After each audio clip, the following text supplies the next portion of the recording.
Yes, we have Brent and Darcy back. What a joyous morning it is. Top of the morning, everyone. Good morning. Morning. 11 o'clock and time to roll. Time to get underway. Get it.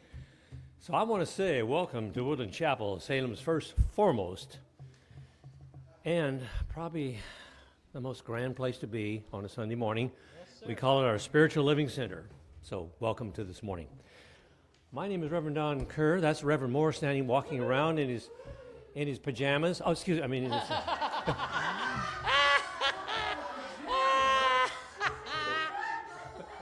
Harassment. Harassment. say about that? Yeah, talk about pajamas. What do you call this? Oh, my guru outfit. My guru outfit.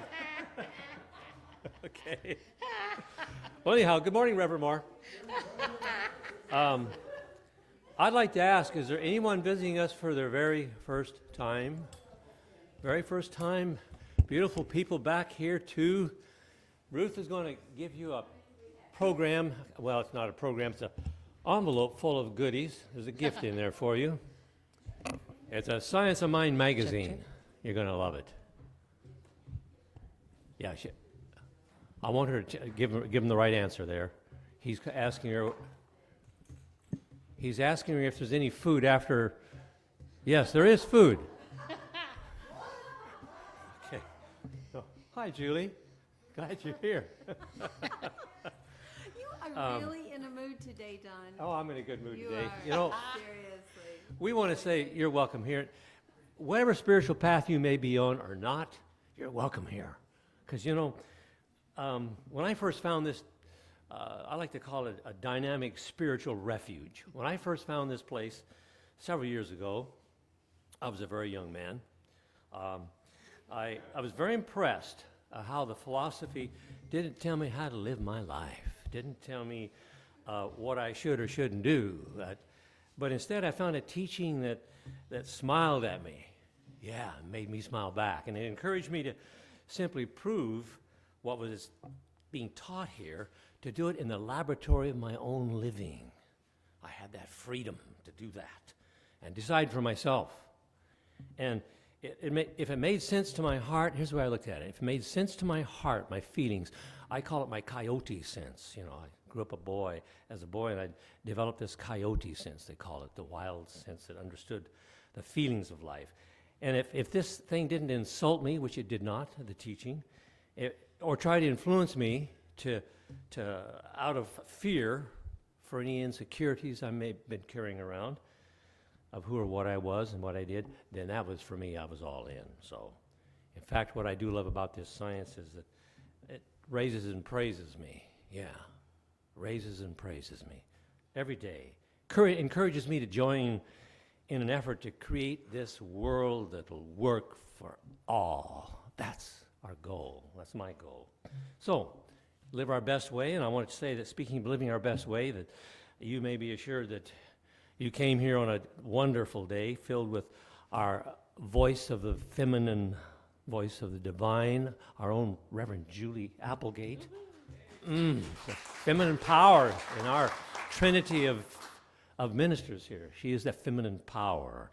And she's lived this philosophy, and she's taught numbers of others, really, this teaching, and the way of walking our spiritual path with unconditional love. Boy, that sounds good to me.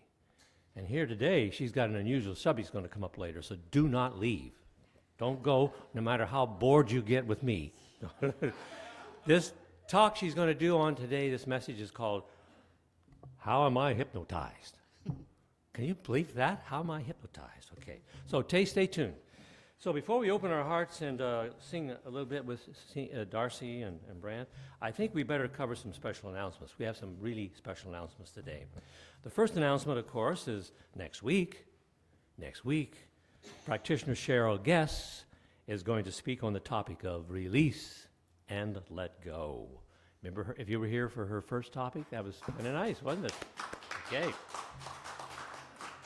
And secondly, but not last or least, it should be even first, soup. Yeah, please join us for Soup for the Soul fundraiser that's coming after the morning service.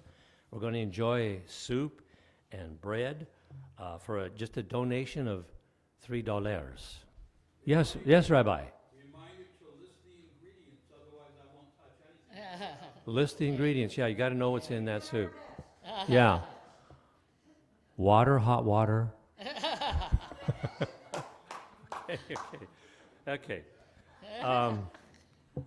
Confidential prayer requests are available in the front of your pews there. There's a pocket there, should be. And you're welcome to just speak your heart to us, whatever it may be, and place those in the offering plates that comes around, or we have a prayer box right in the library. As you see it, you'll spot it as you go through the library and get ready to go on downstairs. It's right there in the corner. Prayer request box. Stick it in there. And we tell you that the practitioners or ministers are the only ones who see those. So it's all in confidence. And if you wish to be contacted, we'll do that. And after service today, if you can see someone wearing a stole, like right there on that lady, Practitioner Ruth walking around, or me walking around, or Julie hiding out in the corner or someplace, run us down and say, let's have a prayer. We'll pray with you if you want that. But don't miss the soup, of course, you know. Okay, don't stop us from having our soup. That's all we ask. Okay. Now, sharing our time, talent, and treasure. There's many ways you can give gifts to this chapel. And, you know, some people like the idea of being able to really give of their finances and share. And others will love the service also along that goes with that. So please contact a member of our ministry team about all kinds of ways that you can help do that. Volunteer opportunities we have, for an example, that's really, really in need right now is we need someone to kind of have fun with me and other people who water the grounds here at Woodland Chapel. Yeah, if you like to play in the water, we have a way you can do that. It has a hose attached to it, of course. And yeah, let's talk about that if you want to do that. We just once a week we have a way we like to water some spots around here, and there's ways that we do that, and I can help with that if you run me down. Now, we need someone right now to help organize hospitality on the 5th Sunday of this month. Yeah, the last Sunday. So please keep that in mind. And I think most of the months that have 5th Sundays, we actually seem to scramble for that too. Cheryl Ostrander's over here hiding someplace. I don't see her. She's maybe. Downstairs. Yeah. Okay, she's downstairs doing her thing, you know, helping organize on those things. So look her up. Any more of these things we want to talk about? You know, we're going to have an outdoor service in August. Don't forget that. Got to be here. But we'd like someone to help with chairs set up. So we'll talk about that later as we go along. Okay, are we ready to sing? Are we through talking? Am I through talking? Okay, let's sing. What do you say? All right, and the words are in your program today, so if you'd like to stand, you may or may not, as you see fit. This is a kind of a prayerful song, so whatever works for you, it's fine for me. This is called Lord, Prepare Me. Lord, prepare me to be a sanctuary, pure and holy, tried and true, with thanksgiving. I'll be a living sanctuary for you. Sing it again. Lord, prepare me to be a sanctuary, pure and holy, tried and true, with thanksgiving. I'll be a living sanctuary for you. Yeah. Good morning. Yeah. Okay, so we are now going to be prayed in royally by our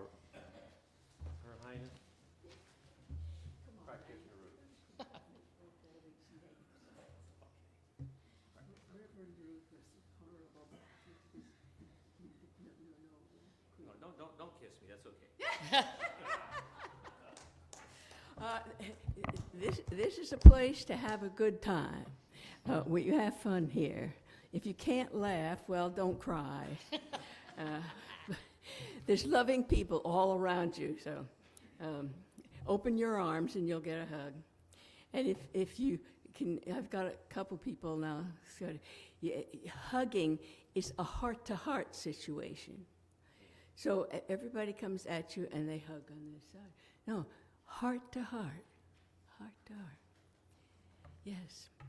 So, and now let's come to the time for the opening prayer. Let's just breathe deeply and come to the sanctuary and just be, just be. Thank you, God, for the fact that all of these people are here, are worshiping, are being loved, and most of all, learning.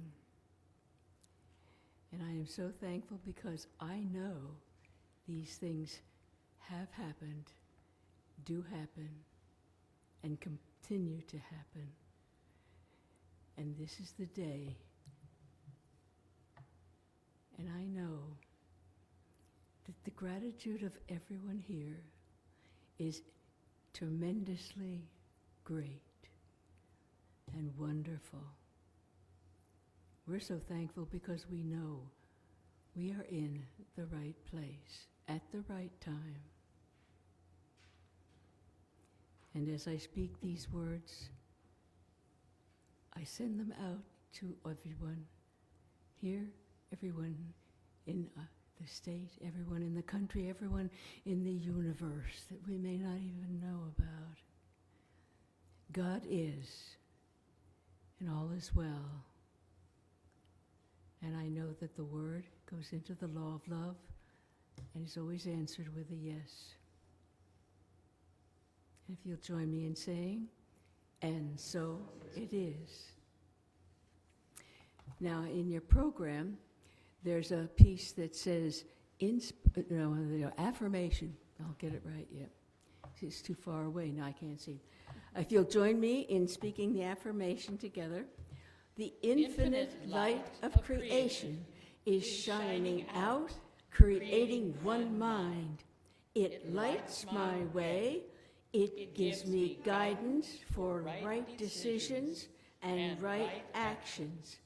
I am free from the world's spell of first appearances, and I dwell in the knowledge of divine clarity. God's sight is my sight now, and so it is.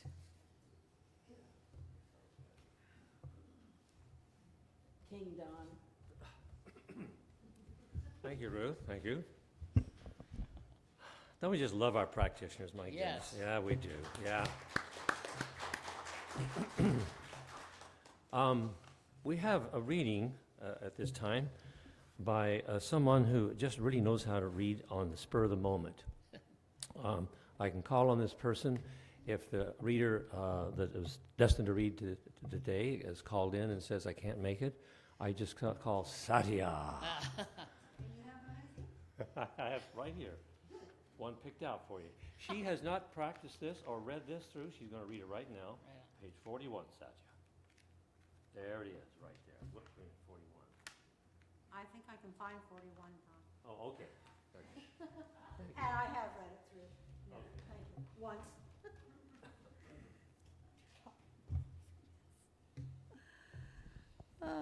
Okay. The power to overcome.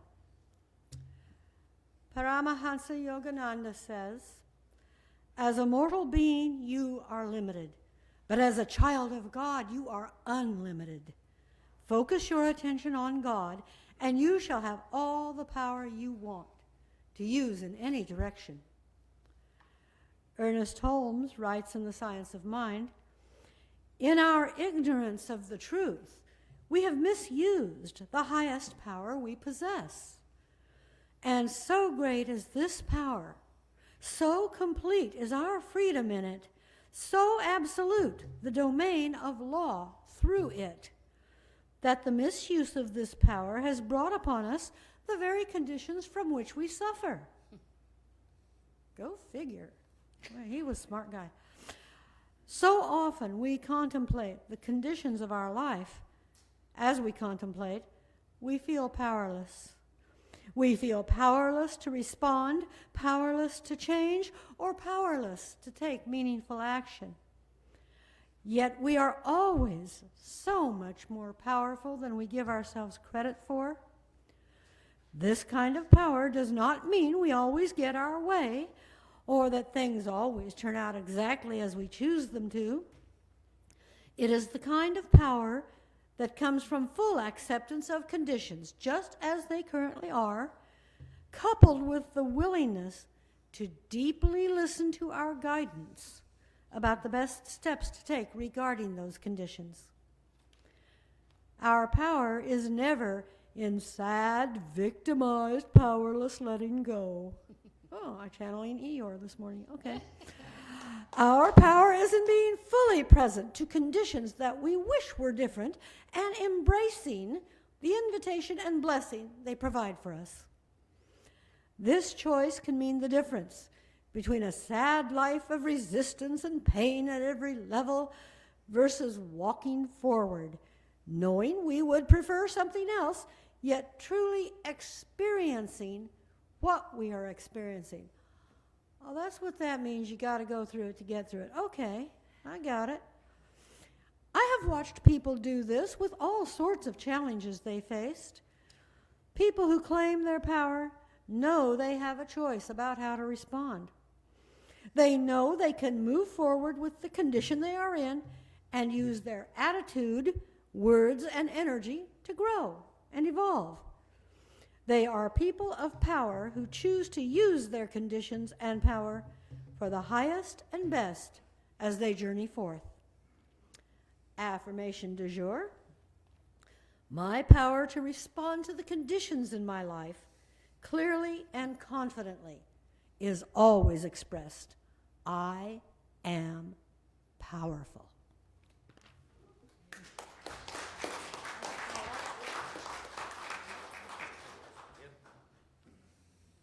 Wow, I wish I'd had that yesterday. I was talking to a friend, and we were talking about some of the current states that we are not impressed with. And I said, "Oh, I'm feeling good. I'm catching a lot of people fighting back and saying, no, we are not going to accept that. No, just because you said so, it doesn't make it right. We're not going to accept that," and they're fighting back. And my friend said, "Well, how do you know that?" I said, "Because I look, I read." I said, I'm interested in knowing how to fight back, because otherwise I will feel powerless. And I said, she said, "Well, what do you have the power to do?" And I said, "To talk. I have the power to talk. I have the power to say to people when they say things." I had a little discussion with my neighbor about some ideas that he had, and he was not pleased with me, and I don't care, because I'm sick of just standing there and going, okay, I don't want to cause trouble. I don't want to, wasn't born that way.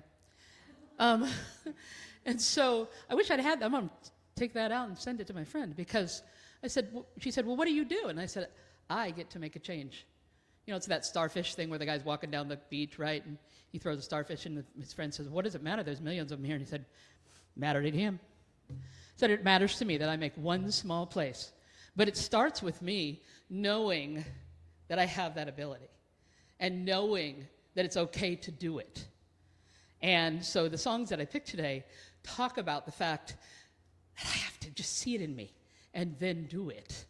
This very first piece is called Mirror, and it asks, what are you looking for?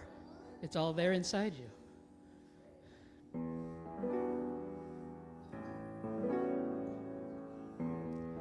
Oh, where have you been? Where are you going? What is your life coming to? Where is the meaning Thank you. Where is the purpose? What's left when we are all through? You're searching for spirit, looking to find hope for tomorrow and some peace of mind. Well, you can find it in the Bible and many books that I know, but till you find it in the mirror, you got a long way to go. So mirror, mirror on the wall, I know who is Lord of all. Just let me see him every day. For me, that is the only way.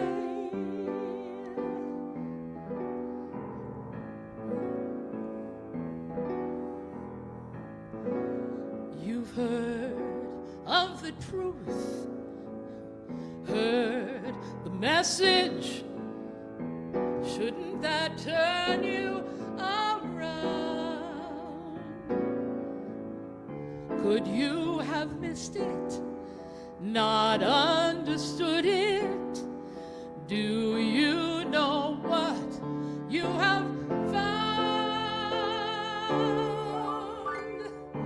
You're searching for spirit, looking to find some hope for tomorrow and some peace of mind. Well, you can find it in the Bible and many churches that I know, but till you find it in the mirror, you got a long way to go. So mirror, mirror on the wall, I know who is Lord of all.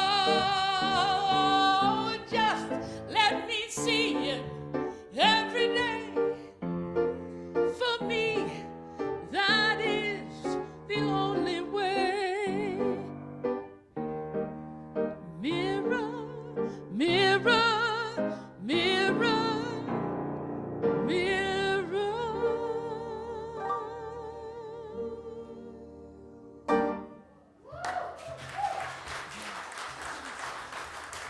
Thank you. Thank you. Darcy and Brent, thank you. Wow, good morning. Wow, you know, on the readings, it's like I read them and they're meaningful, and then I come here and have them read. Please put the microphone in front of your face. I come here and have them read to me, and I absolutely feel them on a deeper level. Maybe it's like having that bedtime story read to you or something, it clicks in. So anyway, okay, our theme this month is speaking truth to circumstance. Isn't that good? Yeah. Speaking truth to circumstance. And our themes this year have been so powerful, and they've been serving as guides. I think I have been feeling that they have been serving as guides to empowered lives, to empowering our lives. And you see, our aim at CSL, Centers for Spiritual Living, Woodland Chapel Centers for Spiritual Living, is to teach the truth that empowers each one of us to live the best life possible, to live the life that we were born to be. And second, and this is something that we have really been looking at throughout the year, to heal and release those issues that prevent us from living this life and embrace that which is true for us. So essentially, speak truth to circumstances. And Ernest Holmes put it this way, as he so wonderfully always does.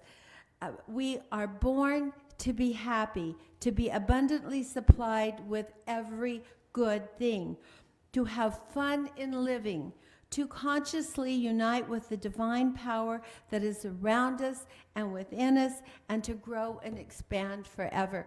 And when I first came across this philosophy and those words, it was like it so resonated with me as truth. And I had not heard anything that way. But you know, when you hear something and it resonates in your soul, you have come up with some truth that you need in the moment. And because there are lots of philosophies and lots of cultures that tell us we have a lot of other reasons that we're supposed to be here. And it was like, wow. And which one of us, we're all called to be happy. And we look for it in different ways. And some of it just seems counterintuitive. But that is what we're called to do, to express our fullness, to be fully empowered. And so what causes us to live lives that are less than empowered? What causes us? I guess we can look at a lot of things, but ultimately it comes down to our belief, less than happy.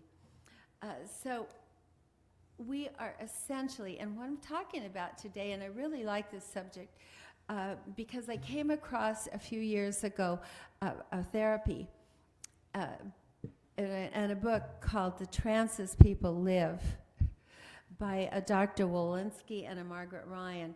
And it just had this flash of insight for me.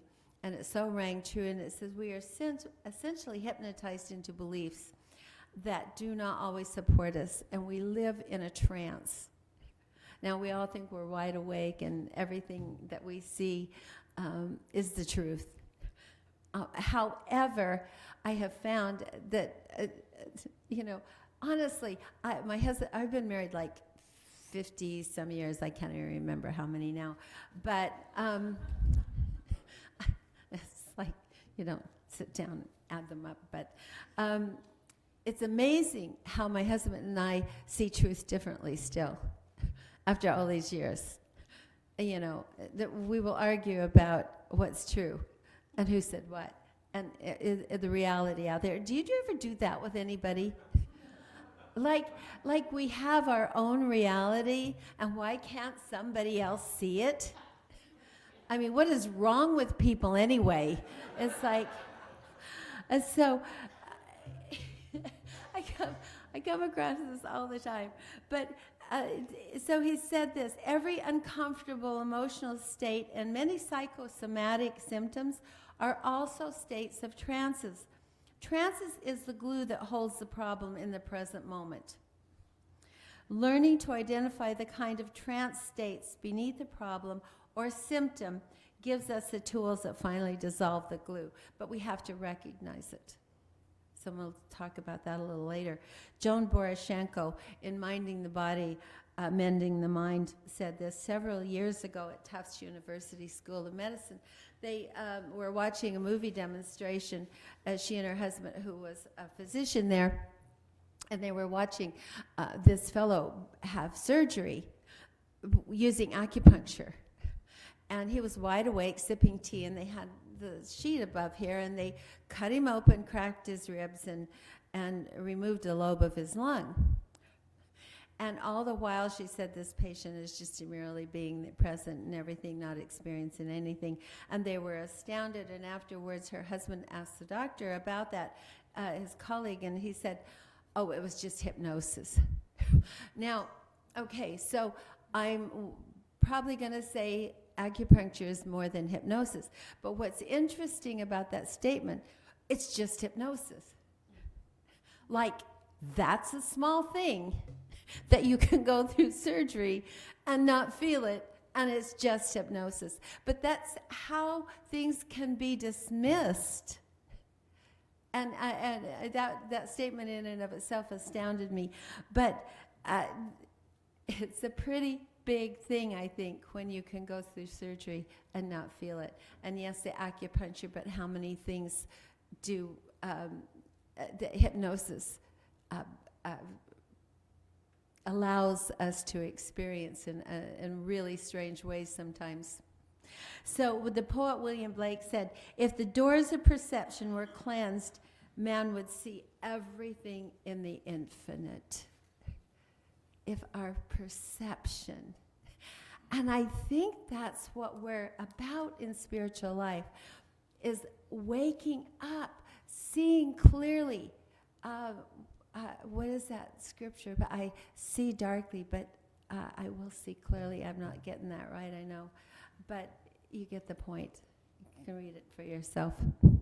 So I'm not going to go into depth of how this happens, but from our childhood on, we are essentially tranced, hypnotized by beliefs, and we recreate them in our adult lives. And sometimes these beliefs are effective for getting us someplace we want to go, and sometimes they sabotage us. But either way, what is behind the belief? Because the belief is not who we are. Even if it's a positive belief, it may not be who we are.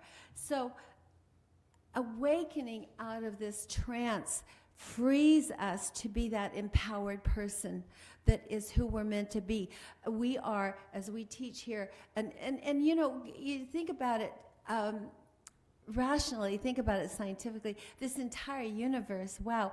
My son has been showing me all these science things on the web, and I am just like so blown away. He had this telescope, and he was looking at a star that was dying, and I said, well, where is that telescope located? He said, Mom, it's not on planet Earth. You can't look through it with your eye. It's a telescope circling the globe that begins to see all these things. And I'm like, oh, wow. What an amazing universe. What an amazing universe. And if we are part of that, just think of them. Oh, my gosh. So all of these qualities of life, of happiness, of joy, of expression, of creative expression, is innately ours when we erase the perception and the hypnotic trances that we have accepted all of our lives about ourselves, one way or another. What we might call positive, what we might call negative. And look at the essential beingness, the essential essence. And let me give you a personal example of these trances that we can create. So my mother died when I was a toddler, and my grandmother became my mother. And I was deeply attached to her. And my grandmother was 60 when I was born, so she wasn't, you know, she was old. But to a child, she seemed old, very old. And one day, probably some well-meaning adult said to me, you know, you're not going to have your grandmother forever. You better be good to her. Well, she might have said that because I wasn't always good. I don't know what her motivation was. But that was an emotional hit for me. Because, see, I already knew about death. I knew about loss as a child. And so, wow.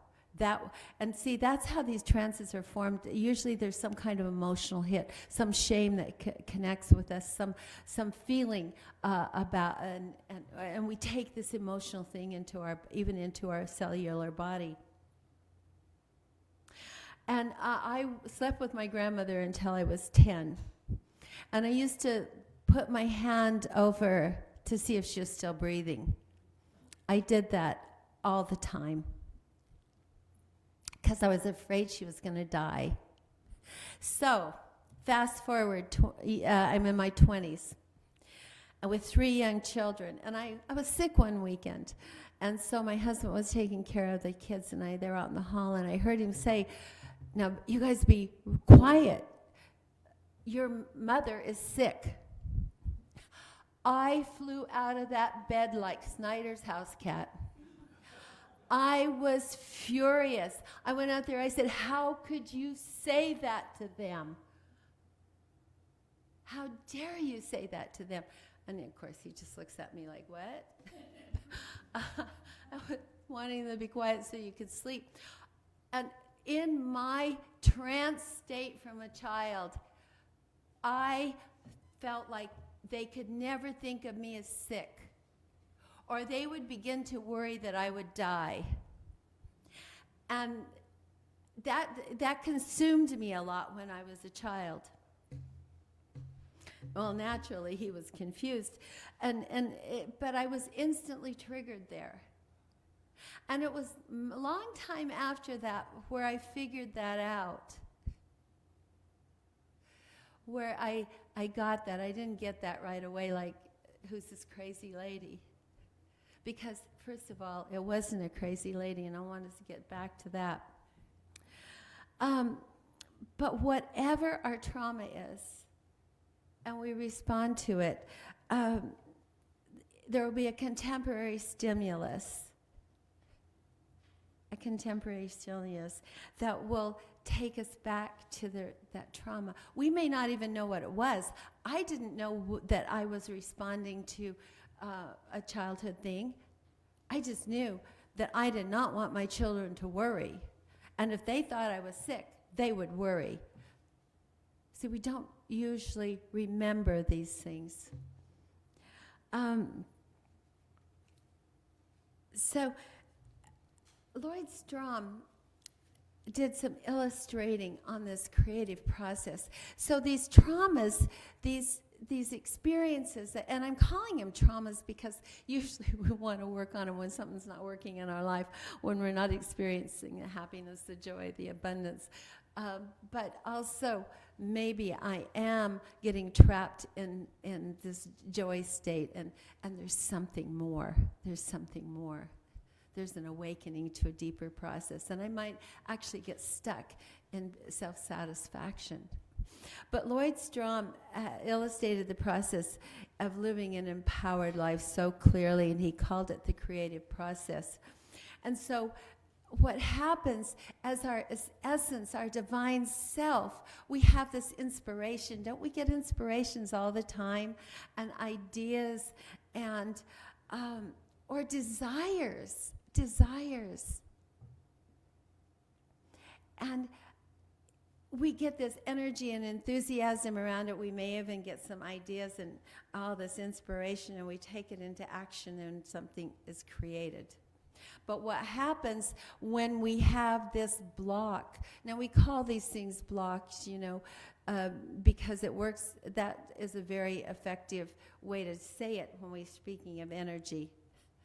So we have these energy blocks created by these trance states that we're in, and we have this inspiration, and we have these ideas, but then that energy goes not out into a creative process, but it hits that block. And if it's an emotional block, we can respond and react very easily to other people, to situations. Like I'm trying really to not be controlled in my emotional reaction to political events. And I'm not saying which was right or wrong or where you choose to stand, but to not react. In fact, on the way down here, I began to think, geez, you have been obnoxious from time to time in expressing your opinion. I just was saying, and it's true. And I've been told that, so I know it's true. And I thought, how can I do that? What is that speaking to me? A lot of reasons why I'm reacting to certain things, whether push my button, not just philosophically, but emotionally pushing my button. What is that about? And it's not about taking a stand, and it's not about standing up. It's about what is pushing my button and causing me to react. And so in the process, okay, how can we wake up from these trances? And Ernest, and be that happy person, be that prosperous person, be that empowered person that Ernest Holm was talking about. And I want to say first realize that what is out there, what is someone doing, is not necessarily reality, okay? Can we all say that? I mean, think that. That's pretty tough, isn't it? When we know they're wrong.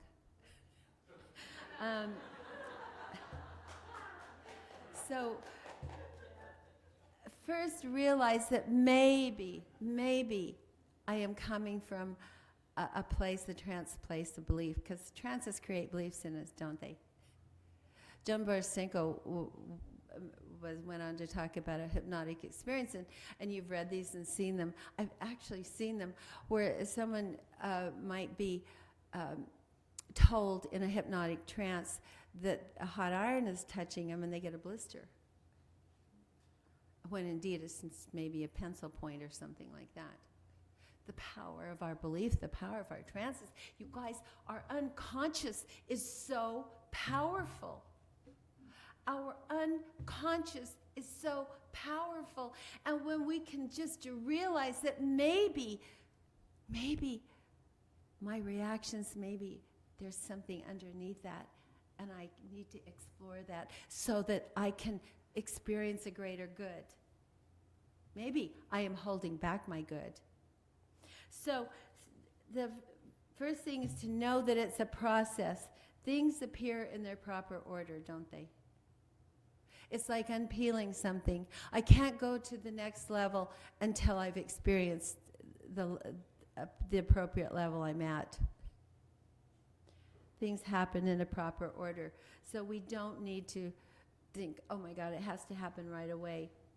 Be kind to ourselves. The second point is be kind to ourselves, be compassionate. Know that our reactions, when I was reacting to my husband's telling my children I was sick, I was right, you see. I was right for the situation in my unconscious. Was I right in the experience for them and judging it correctly? No. But see, our reactions to our situation are perfectly reasonable given our history. Okay? They are perfectly reasonable. So we can let go of the criticism. And then, we always talk in class, notice our self-talk. Notice our self-talk, our positive self-talk, our negative self-talk. Just notice, be aware, because awareness is a teacher. And then practice healing therapies. And you guys, this stuff works. This stuff really works. And be patient. Practice healing therapies. First and foremost is meditation. We talk about that all the time. But what does sitting in the stillness do? It invites that wisdom presence into our mind and our heart and our bodies. It invites, like Paramahansa Yogananda said in that, this experience is here, but there's an infinite experience. Be in prayer, because prayer focuses us on the truth. And it's not about asking. It's about knowing. It's about knowing. And then these body therapies, dance. Do you ever feel like dancing? It just takes you to a deeper place. Yoga, walking, if you like, theater. Strangely, these things are all ways of waking up that deeper soul in us. So, understanding how our earliest experiences have shaped our lives can begin the process of us diving deeper.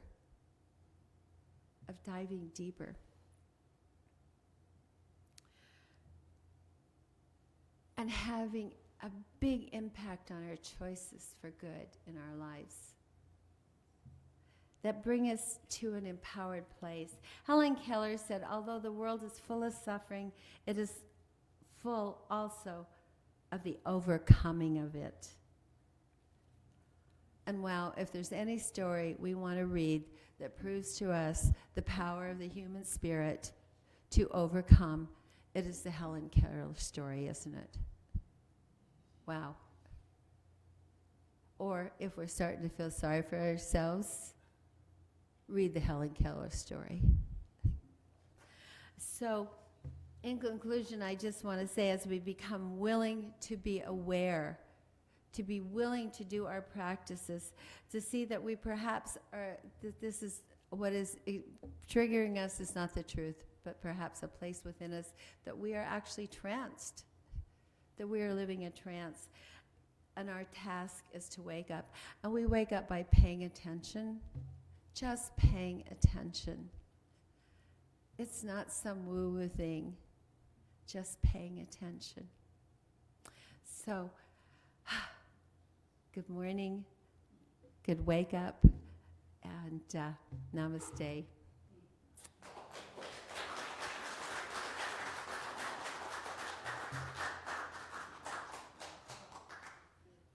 old thing of knowing who we are, child of God, and knowing what we have to do, and that is be the hands of God. And it starts with that concept. The last song talked about looking in the mirror and seeing the person you want to be, seeing the person that you are, in truth, and then filling the needs. That's what we're talking about here. Knowing that. This song talks about that too.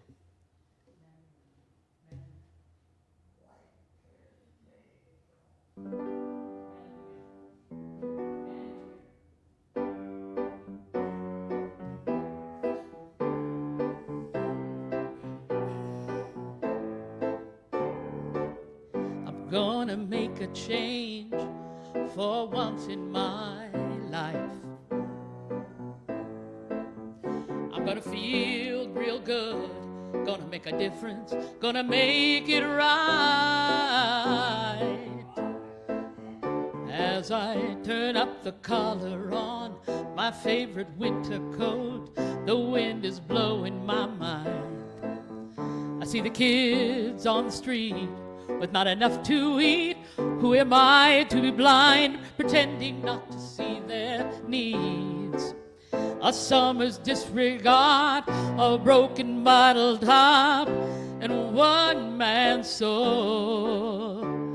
They follow each other on the wind, you know, 'cause they got nowhere to go. That's why I want you to know I'm starting with the one in the mirror.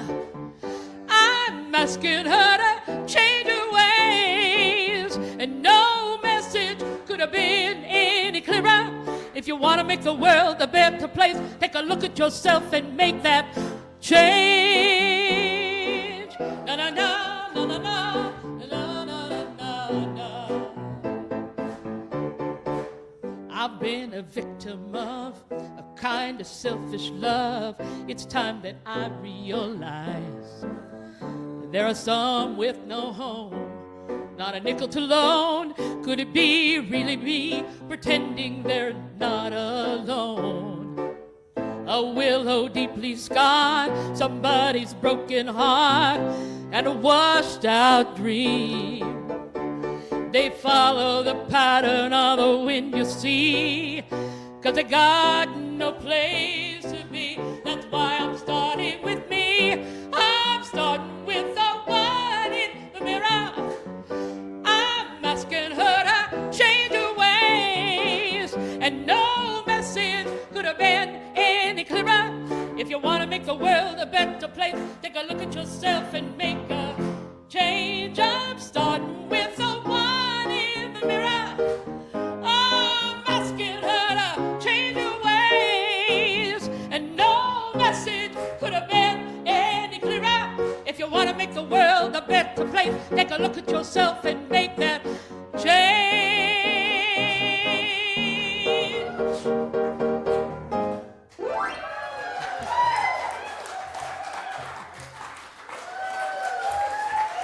Thank you.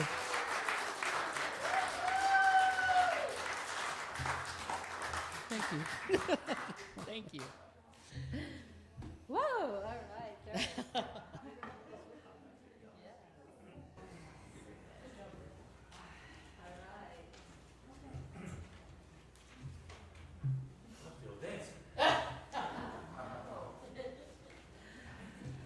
You know, for me, Whoa, music Darcy. music All right, is the way Do you feel to alive? Do you feel like your heart and spirit's open? yeah, you know, let's do that's it. the way to make you So- think about it, right? Good music that says something.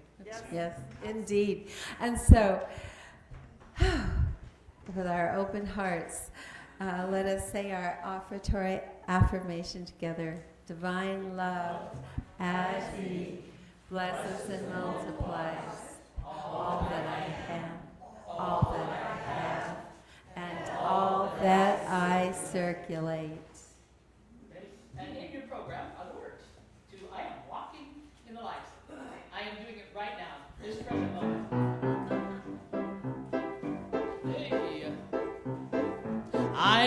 walking in the light, in the light, in the light. I am walking in the light of God. In the light, in the light, in the light, in the light, in the light, in the light, in the light of God. Oh my goodness, everywhere, everywhere, everywhere. Oh my good is everywhere, manifesting now. Over here, over there, within, without, everywhere. Thank you, God, for my good, manifesting now. I am walking in the light, in the light, in the light. I am walking in the light of God. Where? In the light, in the light, in the light, in the light, in the light, in the light, in the light of God. Yeah. So, all right. And so I just want to take a moment and bless his gifts and bless the givers, knowing that it is all one. We are both the gift and the giver. And I am so grateful. I am so, so grateful. And so it is. And you have to put those up there yourself. I want to just say one thing. As you support this community, you come here and guess what? We have air conditioning. Yes. So be sure to be here this summer when you're really, really warm, and this is a cool spot to come together. And the other thing is, if there's anyone here who would like to receive the weekly email that tells you who's doing what, or the monthly newsletter, and you aren't getting that, just fill out write on a piece of paper and give it to either Don or I this morning, and we'll make sure you get on the list and keep you connected, because there's a lot of things that go on here at this chapel, and you won't know about it unless you're connected, and the things that the Board of Trustees are doing and the things that your contributions are doing to keep this place in repair and functioning well. Yes. And having that available to you. So let us say our prayer of protection. Let's stand and say our prayer of protection. The light of God surrounds us. The love of God enfolds us. The power of God protects us. The presence of God watches over us. Wherever we are, God is, and all is well. And let us just know there is peace. Peace is possible.